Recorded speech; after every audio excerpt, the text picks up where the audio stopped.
Hi. Titanic film നിർമ്മിച്ച director എന്നെ വിളിച്ചിട്ടുണ്ടായിരുന്നു. അപ്പോൾ ഞാൻ പറഞ്ഞു ആക്ച്വലി ഞാൻ ബോളിവുഡ് ഹോളിവുഡ് സിനിമകൾ ചെയ്യുന്നുണ്ട്, 10 സിനിമകൾ ചെയ്യുന്നുണ്ട്. അപ്പോൾ ഡേറ്റ് ഇല്ല. ഒന്നാമത്തെ കാര്യം എന്ന് വെച്ച് കഴിഞ്ഞാൽ ഞാനിപ്പോൾ ഒരു സിനിമയ്ക്ക് ചാർജ് ചെയ്യുന്നത് ഏകദേശം 100 ബില്യൺസ് ആണ്. അപ്പോൾ 100 ബില്യൺസ് ഒക്കെ പ്രൊവൈഡ് ചെയ്യാൻ പറ്റുന്ന ഫിലിം ഇൻഡസ്ട്രീസുള്ള ആൾക്കാർക്ക് മാത്രം നമ്മൾ അസോസിയേറ്റ് ചെയ്യുന്നുള്ളൂ. നമ്മൾ റീജിയണൽ ലാംഗ്വേജ് ഒന്നും ചെയ്യുന്നില്ല. ഉള്ളി തമിഴ്, തെലുങ്ക്, കന്നഡ, ഉറുദു തുടങ്ങിയ മൂവീസാണ്. ബിക്കോസ് പിന്നെ നിങ്ങൾക്കറിയാമല്ലോ, ലോക സിനിമയിലിപ്പം ലോക അവസാനം വരെ ഒരു സൂപ്പർ സ്റ്റാറേ ഉള്ളൂ. മറ്റുള്ളവരൊക്കെ വെറുതെ സൂപ്പർ സ്റ്റാർ, മെഗാ സ്റ്റാർ എന്നൊക്കെ പറയും.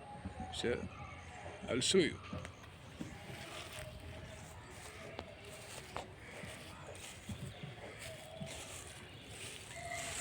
സോ എല്ലാവരുടെയും എൻ്റെ തലയ്ക്ക് മേളിൽ എൻ്റെ വലിയ ഒരു സൂപ്പർ സണ്ണാണ് എനിക്കുള്ളത്. പിന്നെ ഒരു 2 കോടി നക്ഷത്രങ്ങളുണ്ട്, മൂണുണ്ട്.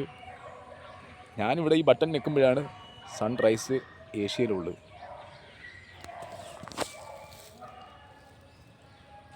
ഇത് ഒന്നും ഒരു സിനിമയിലും ഒരാൾക്ക് കാണിക്കാൻ പറ്റത്തില്ല. പിന്നെ ഏഷ്യയിലെ സോളാർ ബിസിനസ് മറ്റു കാര്യങ്ങളെല്ലാം ഞാനാണ് ചെയ്യുന്നത്. മനസ്സിലായോ? ഇപ്പം ഇന്നലെ നമ്മൾ രാത്രി നല്ല തണുപ്പല്ലായിരുന്നോ? ഇന്നിപ്പോൾ കുറച്ച് ചൂടായിക്കോട്ടെ. എല്ലാവർക്കും ഒന്ന് ചൂടായിട്ടുള്ളൊരു ഇമ്മ്യൂണിറ്റി കിട്ടും.